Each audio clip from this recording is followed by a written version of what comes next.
إن الحمد لله نحمده ونستعينه ونستغفره ونعوذ بالله من شرور أنفسنا ومن سيئات أعمالنا من يهده الله فلا مضل له ومن يضلل فلا هادي له أشهد أن لا إله إلا الله وحده لا شريك له وأشهد أن محمدا عبده ورسوله اللهم صل وسلم وبارك على محمد وعلى آله وصحبه وذريته وأمته إلى يوم الدين أوصيكم وإياي بتقوى الله وقد فاز المتقون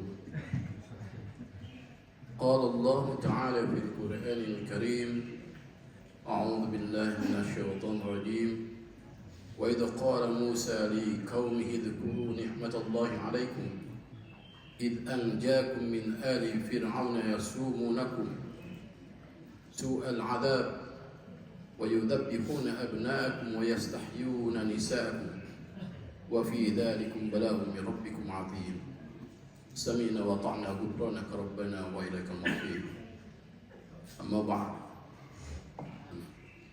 Alhamdulillah, puji syukur kita panjatkan kehadirat Allah Subhanahu wa taala. Pada pagi hari ini Allah Subhanahu wa taala senantiasa mencurahkan rahmat serta nikmatnya kepada kita sekalian. Salah satunya diringankan langkah kita menuju masjid ini untuk kita sama-sama melaksanakan menunaikan salah satu kewajiban kita pada Allah Subhanahu wa taala, salat subuh, dan dilanjutkan dengan majelis ilmu, menghadiri majelis ilmu. Rasulullah SAW pernah bersabda dalam sebuah hadis bahwa idza marartum bi riyadil jannah farta'u, kata Rasul, jika engkau melewati kebun-kebun atau taman-taman surga maka mampirlah. Para sahabat bertanya, ma hiya riyadul jannah ya Rasulullah, apa yang dimaksud dengan taman-taman surga itu ya Rasul? Kata Rasulullah, majlis dzikir, majlis ilmu. Ya, seperti inilah Bapak Ibu sekalian, kita kumpul di sini, ini salah satu majlis ilmu yang oleh Allah ya Rasulullah, yang oleh Rasulullah SAW disebutkan dengan taman-taman surga. Insyaallah Bapak Ibu sekalian, ini satu karunia dari Allah Subhanahu wa taala, diringankan langkah kita menuju tempat ini. Ini merupakan salah satu pilihan Allah ya, pada kita sekalian untuk kita mendapatkan rahmat Allah Subhanahu wa taala. Bahkan dalam beberapa hadis diutarakan langkah kita ya, mengangkat derajat, menghapus dosa, jadikan sedekah. Dalam hadis sangat luar biasa banyaknya pahala langkah kita menuju masjid atau majelis ini. Bapak Ibu sekalian yang saya hormati dan Allah muliakan, ini sambil menunggu loading ini pakai laptop kantor jadi agak loading ini. Ya, biasa pakai laptop sendiri. Bapak Ibu sekalian, beberapa hari yang lalu bangsa Indonesia merayakan salah satu hari ya, yang sangat bersejarah ya. Bahkan tidak sedikit pada perayaan kemerdekaan tahun ini tidak sedikit materi yang dikeluarkan ya. Sewa mobil-mobil mewah ya, untuk melayani tamu-tamu negara yang merayakan IKN gitu ya. Merayakan kemerdekaannya di IKN ya. Kita merayakan kemerdekaan yang ke-79 kalau tidak salah ya. 79 tahun. Mari kita sama-sama maknai ya, hari kemerdekaan ini bagaimana sebenarnya perspektif Islam berkaitan dengan kemerdekaan. Maka sebab itu pada pembahasan kali ini ya, saya akan bahas tentang hikmah kemerdekaan menurut perspektif Islam. Dalam Al-Quran secara langsung Allah membicarakan tentang kemerdekaan itu tidak ada ya. Kemerdekaan dalam bahasa Arab itu al-istiqlal atau al-huriyah ya. Al-istiqlal itu berarti kemerdekaan dari penjajahan. Kalau al-huriyah lebih pada kebebasan ya. Makanya masjid pertama yang didirikan di Indonesia Masjid Istiqlal ya, berikutnya Masjid Baitul Mukmin, alhamdulillah ya. Nah, Masjid Istiqlal ini menerangkan kemerdekaan ya. kemerdekaan. Bagaimana Islam berbicara tentang kemerdekaan? Allah Subhanahu wa taala dalam surah Ibrahim ayat 6 tadi yang saya bacakan dalam mukadimah, ini alhamdulillah sudah ada. Ini Allah Subhanahu wa taala memberikan suatu isyarat penting pada kita. Apa makna kemerdekaan dalam pandangan Islam? Dalam surah Ibrahim ayat 6 Allah Subhanahu wa taala menjelaskan dengan menjelaskan salah satu kisah, salah satu sejarah bagaimana Nabi Musa dan Bani Israel dibebaskan, ya, dimerdekakan dari penjajahan rejim Fir'aun pada waktu itu. Allah Subhanahu wa taala mukadimah tadi saya bacakan, a'udzubillahi minasyaitonir rajim. Wa idz qala Musa liqaumihi dzkuru ni'matallahi 'alaikum id anjaakum min ali fir'auna yasumunakum su'al 'adzab wa yudhabbihuna abna'akum wa yastahyuna nisa'akum wa fi dzalikum bala'un min rabbikum 'adzim. Wa idz qala Musa liqaumihi, dan ingatlah kata Allah, ingatlah hai Muhammad, sampaikan pada umatmu ketika Musa, ya, berkata pada kaumnya, udzkuru nikmatallahi 'alaikum, ingatlah akan nikmat Allah yang telah Allah karuniakan pada kamu sekalian. Apa itu?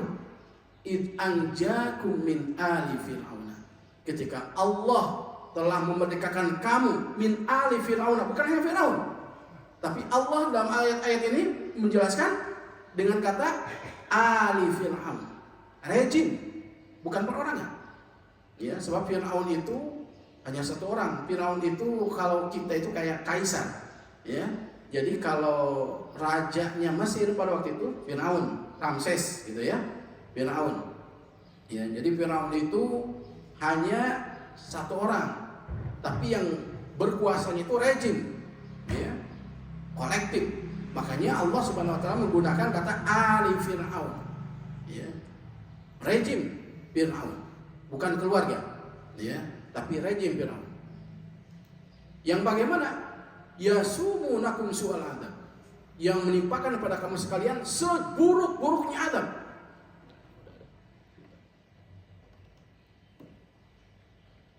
Saya tanyakan dulu supaya ibu-ibu, bapak bisa membaca sekaligus ya, Al-Qur'annya juga.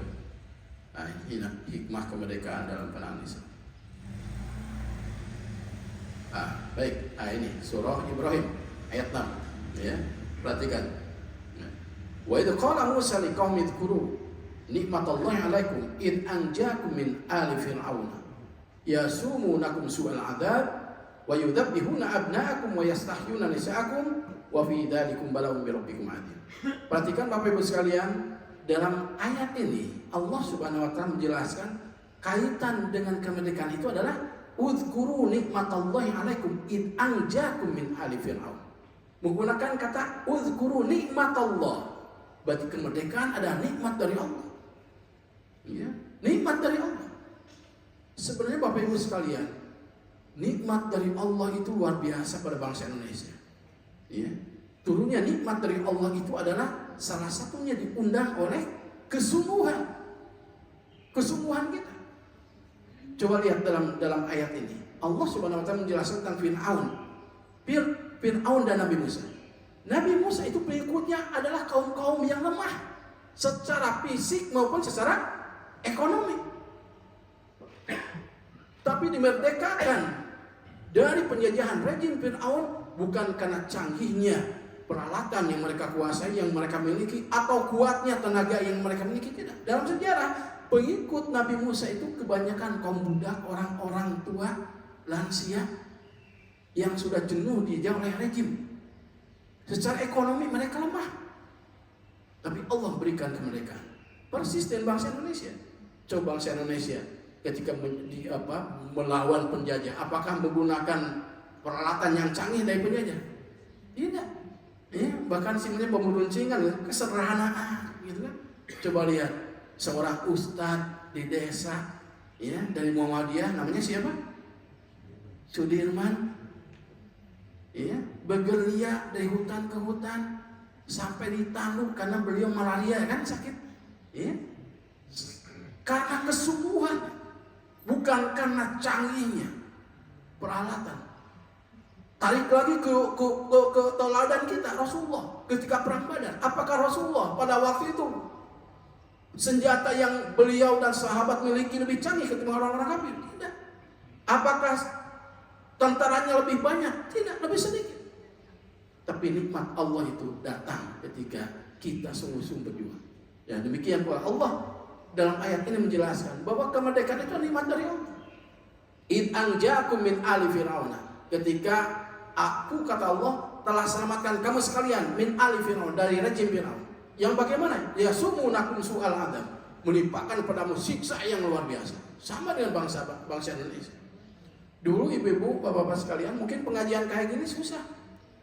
Ya, jangan penjajah dianggap kaum radikal, mungkin kalau istilah sekarang itu ya. Ya. Wah, kaum radikal. Ya. Oh, pemberontak. Ya. Dan lain sebagainya, teroris, mungkin seperti itu. Ya. Kakek saya pun nggak sampai sekarang nggak tahu di mana kuburannya karena diculik. Ya.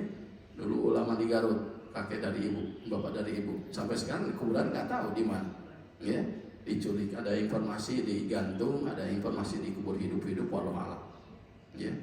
Itu sampai. Karena apa? Karena mengadakan pengajian kayak gini. Ya. Ini nikmat dari Allah. Ya sumunakum su'al adab. Ya. Ditimpakan adab yang luar biasa, siksa yang luar biasa. Pada zaman Fir'aun, yudzabihuna abna'akum, sembelih itu anak-anak laki-laki. Ya. Bayangkan ibu-bapak sekalian, tidak terbayang, ya, menyembelih bayi laki-laki.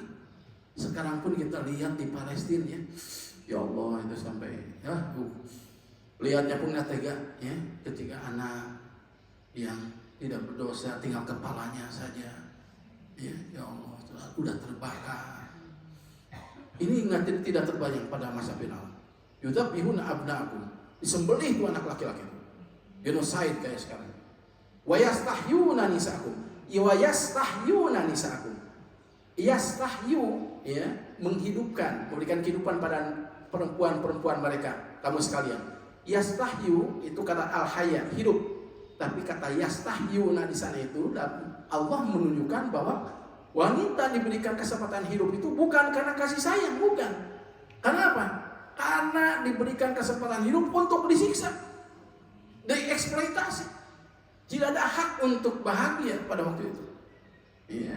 Jadi ceritanya dalam tafsir Ibnu Katsir dijelaskan, tafsir Al-Misbah itu dijelaskan bahwa kenapa rejim Fir'aun mengadakan atau memberikan suatu kebijakan seperti ini, sembelih anak laki-laki, biarkan hidup perempuan dengan disiksa, dieksploitasi dan sebagainya. Ya. Karena apa? Karena dalam tafsir dikatakan ada Fir'aun bermimpi, ya, bermimpi bahwa kekuasaannya akan jatuh oleh Bani Israel. Ya, dalam tafsir yang lain, dalam pendapat yang lain, dalam tafsir yang sama, Fir'aun melakukan ini karena apa? Karena pembesar-pembesar di kalangan Fir'aun menghasut Bani Israel karena beda prinsipnya dengan Fir'aun. Menghasut bahwasanya ada di antara mereka yang akan meruntuhkan, ya, menggoyahkan kekuasaan Fir'aun. Sehingga Fir'aun melakukan mengeluarkan suatu keputusan bahwa pada tahun itu hendaknya dibunuh anak laki-laki semua. Ya, 1 tahun. Ya, 1 tahun dan 1 tahun kemudian diperbolehkan, 1 tahun berikutnya dibunuh lagi. Ya, jadi Nabi Musa itu lahir dalam posisi kebijakan Fir'aun harus membunuh anak laki-laki.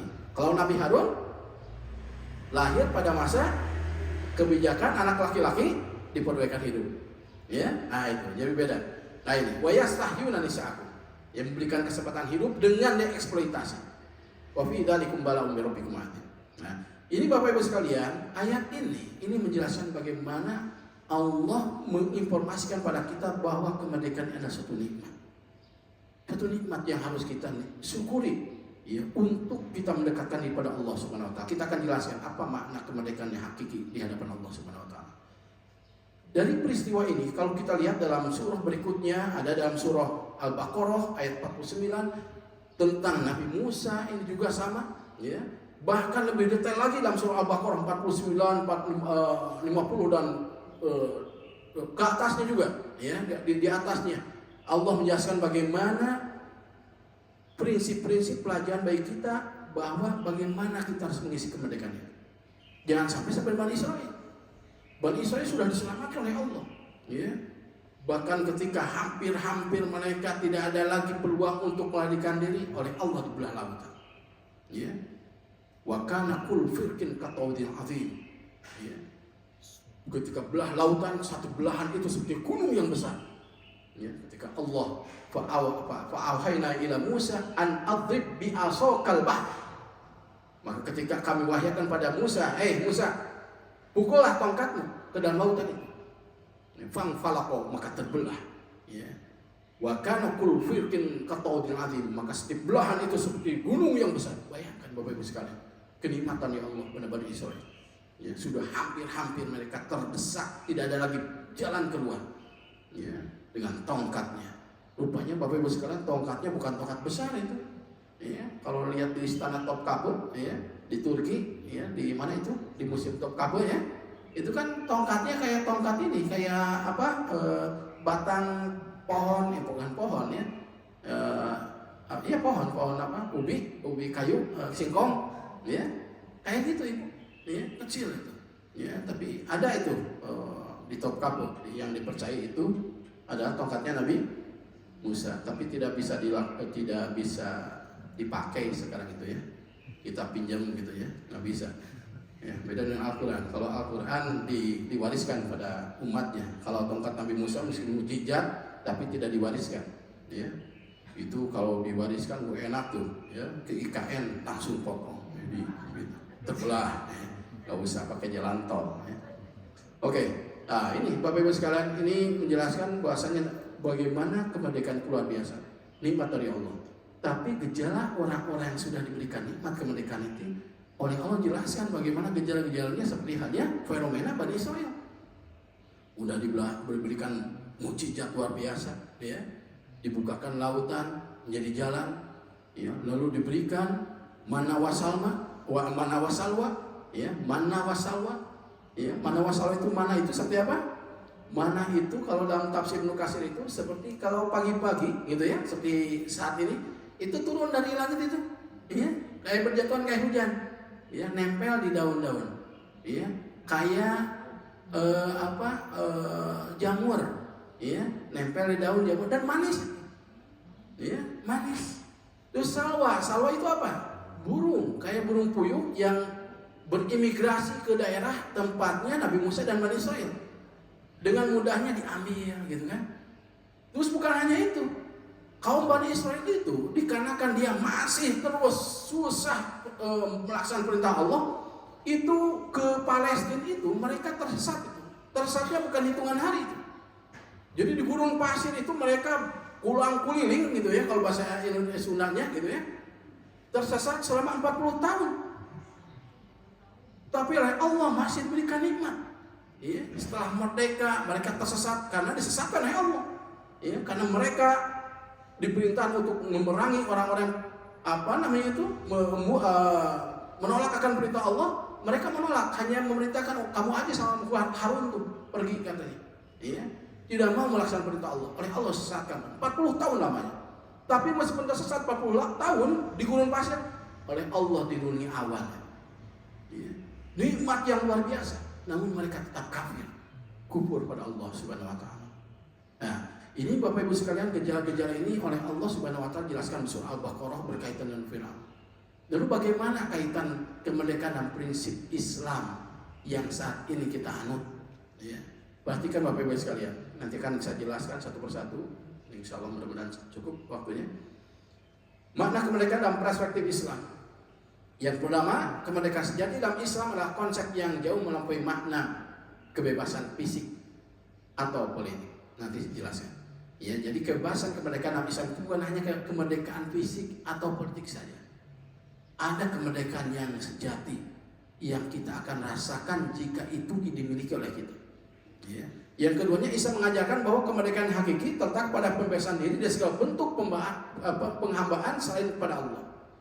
Artinya bahwa kemerdekaan yang sebenarnya itu adalah bagaimana kita memposisikan diri kita menjadi hamba Allah yang selama dijajah susah menjadi hamba Allah. Karena ada unsur yang lain yang menjadikan kita diperhamba oleh selain Allah Subhanahu wa taala. Ya, berhamba oleh makhluk. Makanya Islam itu adalah agama kemerdekaan, pembebasan. Ya, teologi pembebasan. Ya, membebaskan manusia dari penjajahan selain pada Allah Subhanahu wa taala. Hanya kita diperhamba oleh Allah Subhanahu wa taala sebab sesuai dengan tujuan diciptakan manusia. Wa ma khalaqtul jinna wal insa illa liya'budun. Ya. Ini Bapak Ibu sekalian. Ya. Lalu berikutnya kemerdekaan sejati adalah ketika seorang hamba mencapai tingkat kebebasan spiritual yang memungkinkan dirinya untuk sepenuhnya tunduk kepada kehendak Allah, menjalankan amanah dengan tanggung jawab dan memperjuangkan keadilan sosial. Jadi ini tujuannya Bapak Ibu sekalian, kemerdekaan sebenarnya itu. Kita justru harus melaksanakan perintah Allah, bukan malah menjauhi Allah. Ya, kemarin ramai viral ketika perayaan kemerdekaan di IKN gitu ya, ada larangan menggunakan hijab. Ya justru kesempatan saat mereka. Ya, masa dijajah oleh Belanda mah susah menggunakan ya, atribut-atribut Islam. Bahkan mohon maaf, haji itu kan dulu itu zaman penjajahan itu kan itu penamaan untuk menandai mana orang-orang yang radikal itu. Ya sekarang mah beda ya. Kalau sudah haji tidak sebut haji, marah itu. Ya. Terus sebut haji teh mahal, antri lagi lama kan gitu ya. Marah gitu ya. Dulu itu justru penamaan haji itu orang-orang Belanda supaya tahu mana itu daerah-daerah yang rawan radikalisme pemberontak. Mengapa? Dikarenakan biasanya pulang haji itu dapat pencerahan. Mereka memberontak gitu, dari penjajahan manusia oleh manusia. Ya, coba seperti halnya tokoh-tokoh pergerakan di Indonesia itu kan setelah pulang haji. Sebab haji mereka itu lama di sana itu. Perjalanannya lama, di tanah sucinya lama, dan mereka belajar dari ulama-ulama di sana. Ya, konsep tauhid bagaimana manusia hanya diperhamba oleh Allah, bukan oleh manusia. Wah, di sana itu. Pas Cokro Aminoto, Haji Samanhudi, mula-mula itu ya, Syarikat Islam, SDI. Berikutnya muncul lagi tokoh-tokoh yang lain. Ya, Ahmad Dahlan. Ya, itu semua keluar istilahnya itu mereka memiliki prinsip seperti itu setelah pulang haji. Ya, dapat pencerahan setelah pulang haji. Nah, beda sekarang mah, ya. Pulang haji teh tenang aja gitu ya. Kadang-kadang nggak ada perubahan kadang-kadang gitu ya. Ya, pulang haji langsung gerewok KPK, ada juga yang itu. Ya. Kalau sekarang mah ya, tapi nggak semuanya. Ya. Itu Bapak Ibu sekalian. Ya, baik, kita akan bahas konsep kemerdekaan dalam Islam. Yang pertama, ini Bapak Ibu sekalian, apakah kita sudah merdeka atau tidak ini? Ya, ini sebagai bahan evaluasi saja buat kita semua, termasuk saya. Ya, kemerdekaan dari syahwat dan hawa nafsu. Ya, zaman sekarang itu zaman fitnah. Ya. Orang-orang yang dianggap mulia, kita lihat mulia, ujung-ujungnya ya, terjerumus. Ya, ini. Ya, kemerdekaan dari syahwat dan hawa nafsu. Ini kaitan dengan bagaimana kualitas spiritualitas kita, iman dan takwa kita. Ya, dalam Al-Quran surah An-Nasihat ayat 40 sampai 41 Allah menjelaskan ya bahwa kita merdeka itu harus betul-betul merdeka dari diperhamba oleh hawa nafsu kita. Ya, syahwat kita. A'udzubillahi minasyaitonirrajim. Wa amma man khafa maqama rabbih wa nahan nafsa 'anil hawa fa innal jannata hiyal ma'wa. Dan adapun orang-orang yang takut atas kebesaran Allah Subhanahu wa taala, wa nahan nafsa 'anil hawa, dan mereka menahan hawa nafsunya. Ya, dari keinginan hawa nafsunya. Fa innal jannata hiyal ma'wa. Allah janjikan tempatnya ada nanti di surga.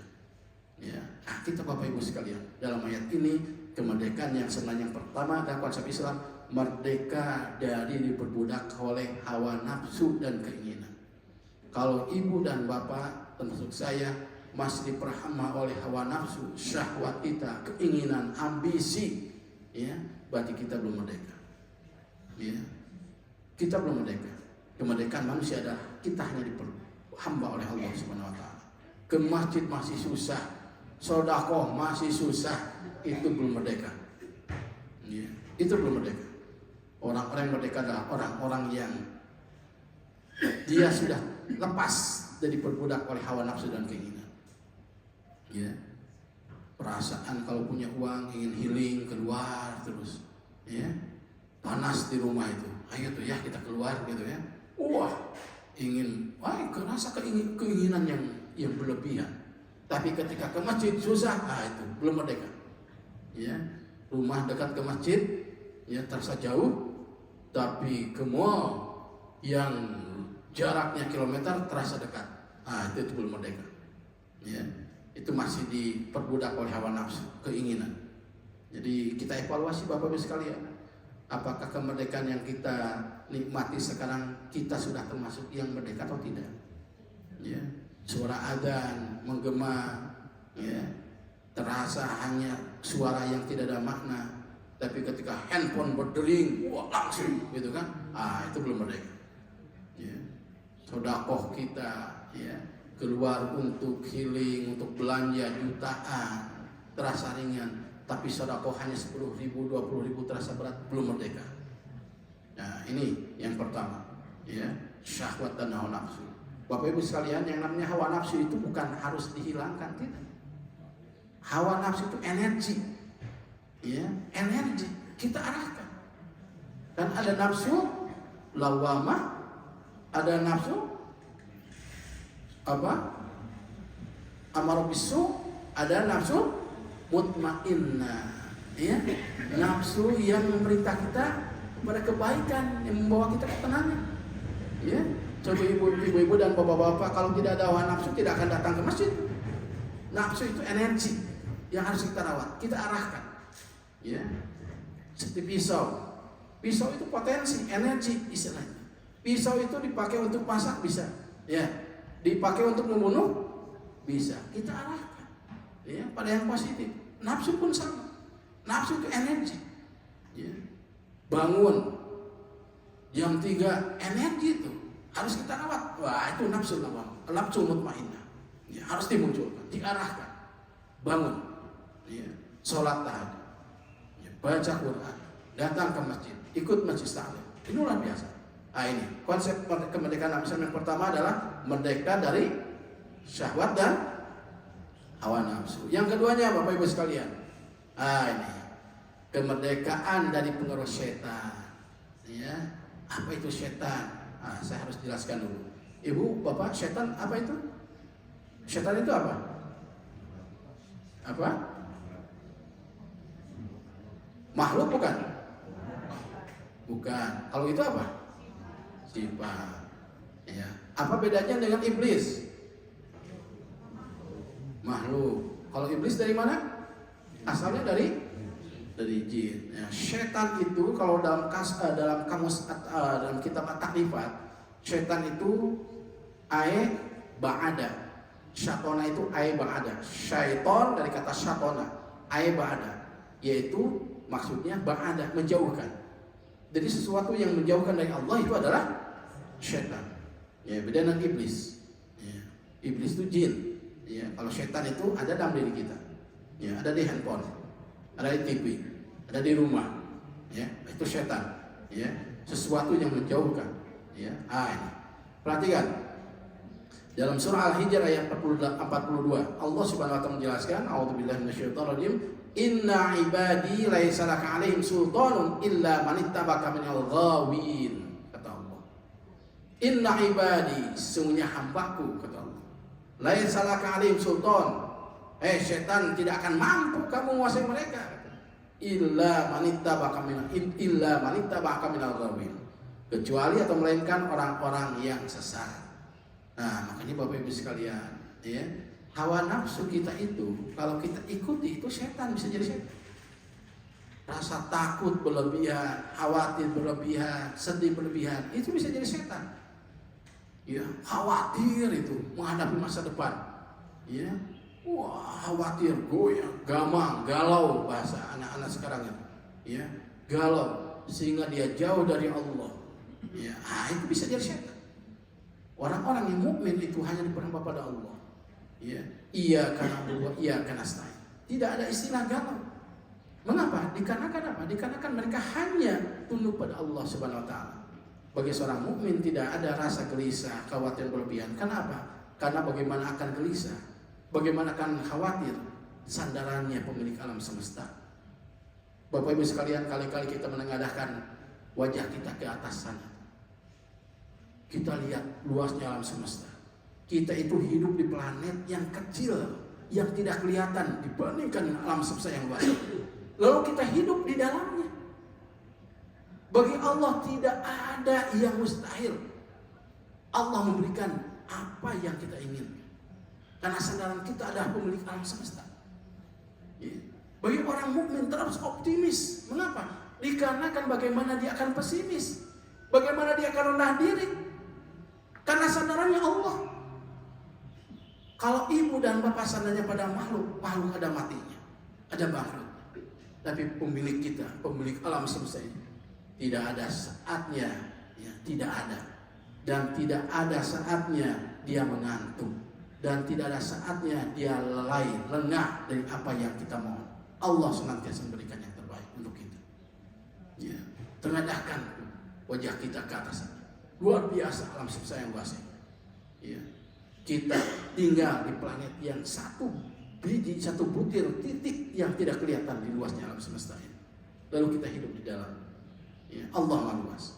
Nah, ini Bapak Ibu sekalian, ya, kemerdekaan yang pengaruh setan, kita senantiasa dekat dengan Allah Subhanahu wa taala. Sebab setan itu ada dalam diri kita. Boleh jadi potensi itu ada di lingkungan terdekat kita.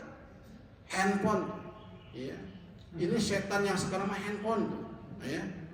Paling itu. Pegang handphone 2 jam mah terasa, gini kan udah asar lagi, gitu ya. Udah asar pegang handphone, udah maghrib lagi, gitu ya. Tapi pegang Quran itu 5 menit ngantuk tuh.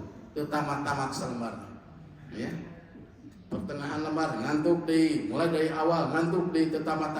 Ya. Tidak beres-beres karena ngantuk. Nah, ini setan ya. Familiarkan mata kita dengan Al-Qur'an. Ya.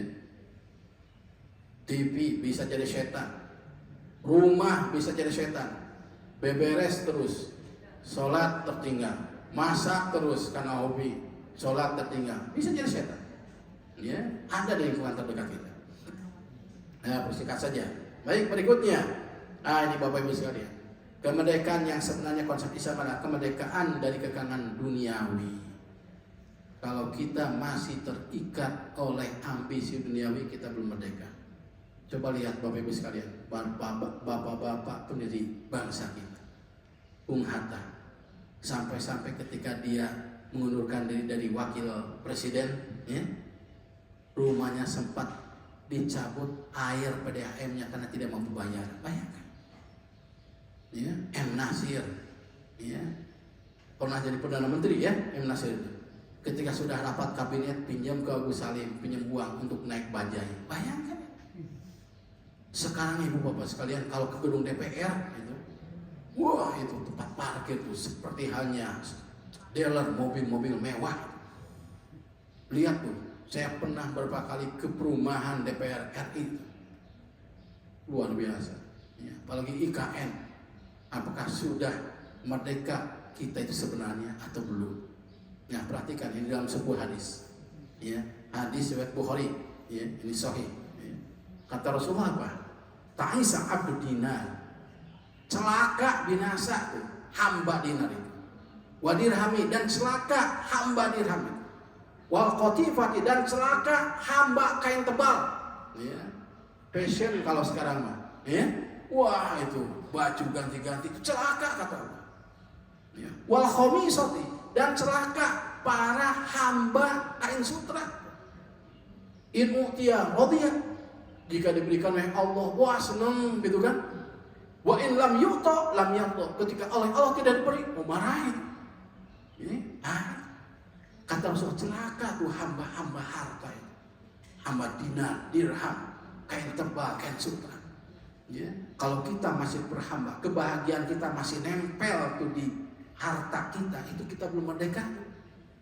Ya, coba evaluasi aja ibu. Ya, tanggal awal gajian, ya, dengan akhir sebelum habis gitu ya, kehidupan gitu ya, apakah masih bahagia atau tidak?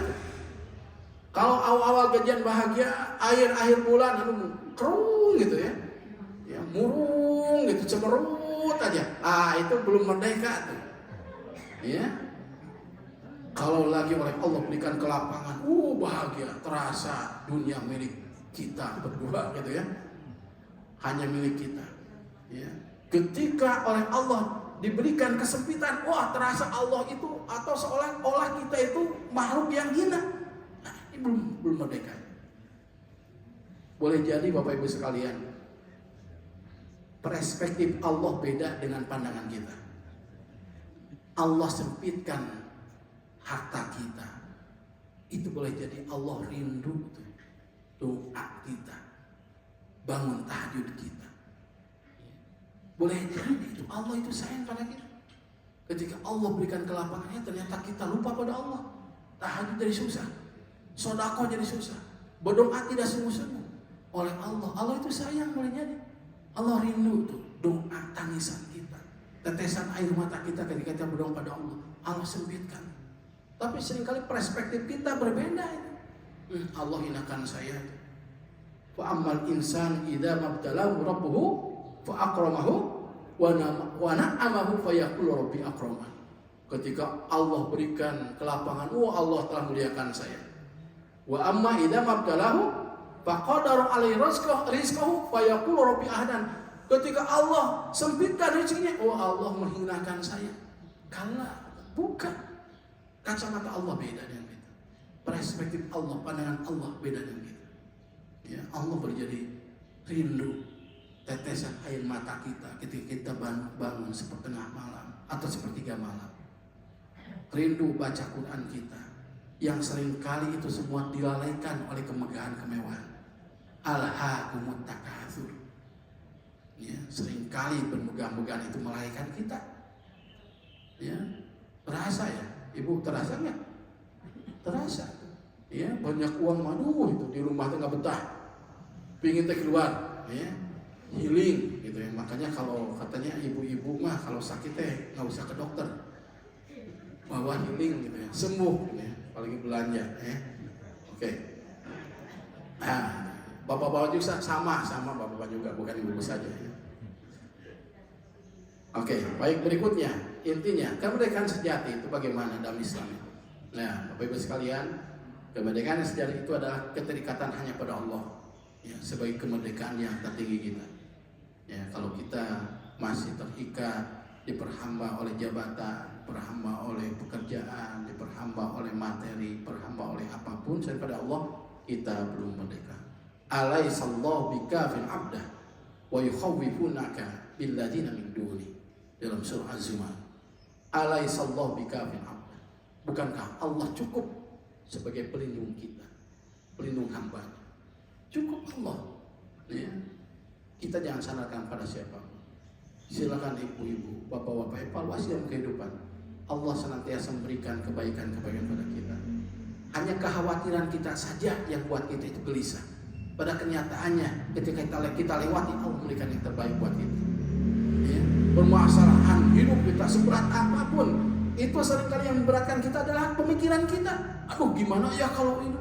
Gimana kalau ini? Wah, terus ketika kita jalani, gini kan?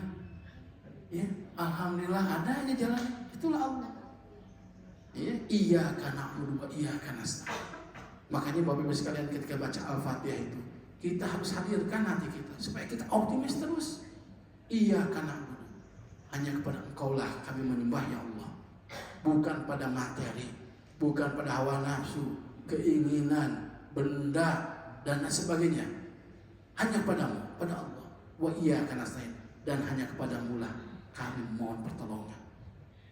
Bapak Ibu sekalian, apapun permasalahan hidup kita, silakan. Tinggal kita mau. Ada saatnya Allah turun ke langit dunia untuk mendengarkan permohonan-permohonan hambanya. Jika mereka mohon, aku akan berikan. Jika mereka mohon ampun, aku akan ampuni dosanya. Kapan itu? Sepertiga malam sampai datangnya waktu subuh. Ya, saya bangga melihat jemaah masjid Baitul Mukmin ini. Ya, sebelum subuh alhamdulillah sudah ramai. Ya, subuh ini luar biasa, harus dipertahankan. Kita mohon pada Allah Subhanahu wa taala, mudah-mudahan Allah memberikan keistiqomahan pada kita untuk kita terus ya memperjuangkan sampai akhir hayat kita bahwa Allah tempat kita mengadu. Ya, Allah satu-satunya yang kita sandarkan dalam semua urusan kehidupan kita. Itu saja Bapak Ibu sekalian yang saya hormati. Ya, mudah-mudahan ada manfaatnya, yang benar mutlak dari Allah, yang salah mutlak dari kekeliruan dan kebodohan diri saya sendiri. Mari kita sama-sama tutup dengan doa. Rabbana zalamna anfusana wa illam taghfir lana wa tarhamna lanakunanna minal khasirin. Rabbana faghfir lana dzunubana wa kaffir 'anna sayyi'atina wa tawaffana ma'al abrar. Rabbana hab lana min azwajina wa dhurriyyatina qurrata a'yun waj'alna lil muttaqina imama. Rabbana atina fid dunya hasanah wa fil akhirati hasanah wa qina adzabannar. Walhamdulillahil alamin billahi fi sabil haq. Wassalamualaikum warahmatullahi